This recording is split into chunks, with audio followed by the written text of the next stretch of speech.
Morning. Just back from my run. Quick 5K through Reykjavik. I don't like running at home. I don't. It's fun to take Jackson or Louis and have them run with me. But there's something that switches me on more when I'm running in different places. And it's nice. Guests are almost gone. Got two more guests with me over the next few days. They're going to be heading out as well. So, yeah, where to start? I think the cool thing for me with running in a different place is it switches me on here as well. I mean, I run and I take pictures on the run, not like world award winning, but still just document the things on the side, Tommy Tourist vibe on a run, which is cool. But then I was running along and I went through a little residential area and it was cool to see obviously how people live in the different houses and kind of lifestyle stuff. But there's this one moment where I actually stopped. So on the street, and then the houses are sunken down from the street level. So you go downstairs and then into the house. So there's a little fence on the street, which is only about like hip height. But then you look down into the house, and there was the curtains was open in this one place, in this little study, small little thing.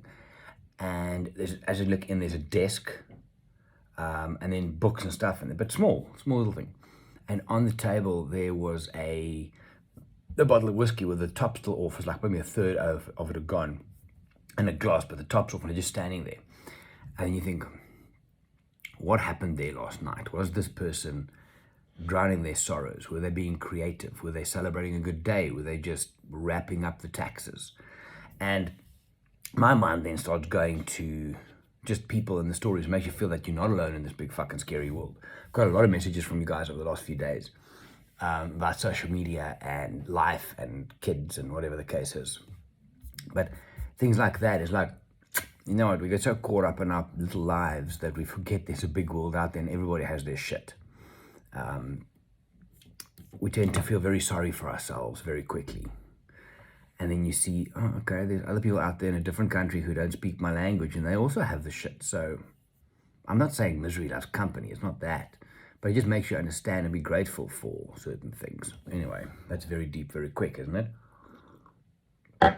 So yesterday I mentioned the whole social media thing. I'm actually very seriously considering it. Just getting off social completely.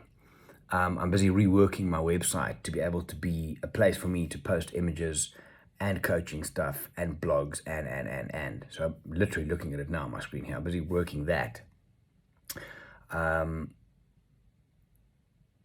The other option, and it's funny, so many of you said, no, don't go. It's so awesome. You got to post. It's amazing. And I get that, and I'm grateful for that. One or two messages I received was very, very... It kind of hit hard, where you kind of think people see things that you do in a certain way and you're like, okay, this is real. And I truly appreciate that. The other option that I'm thinking of maybe, and I'm pondering all of this, because maybe question for the day is, do you think that you have to be on social media, like Instagram specifically, in order to understand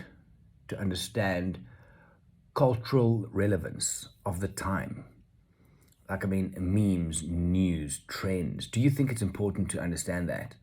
Do you think it's important to be aware of it? Do you think it's important to see that? Because that's the one thing I've been thinking is, if I jump off social, it's that. Is that an important thing? So I'm working through that. I mean, you can look on Twitter as far as news feeds goes and stuff, but is there the time zeitgeist, what's it called? Yeah. The kind of the spirit of the time. Do you miss that if you're not on social? And is that an important thing?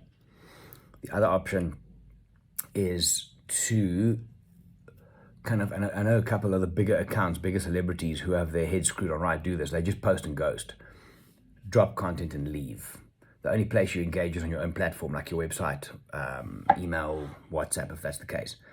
But posting and ghosting is another option. So I'm playing with all the ideas. However, it did make me think about how I'm going to present my website and what I want to do with it. So that's a very good thing. We still have to talk about the 8th of June, because I do think it links to all of this. Yeah. I think it does. Anyway, I am gonna just finish one or two things. I have had quite a few thoughts, talk about clarity on the run, which I made a note of. So I'm just gonna transfer this to my computer and get working on that. Breakfast with Rose and Conrad in about, what's the time? In about an hour. And then we're gonna do a bit of Lightroom with Conrad, and then yeah. I just actually want to, you know what, I want to lock myself in a room and just write and do things, because there's a lot of good stuff happening here. Anyway, so let me know about that question for the day. What do you think? I need to trim this a bit. What do you think? Okay, two-part question of the day. Number one, do you think it's important to be on Instagram to understand the spirit of the time, the culture you're living in, because of trends and so on? Number two, do I shave the beard off, or do I just trim it? Or do I just leave it? Anyway, have a good day, guys. I'll chat to you tomorrow. Bye.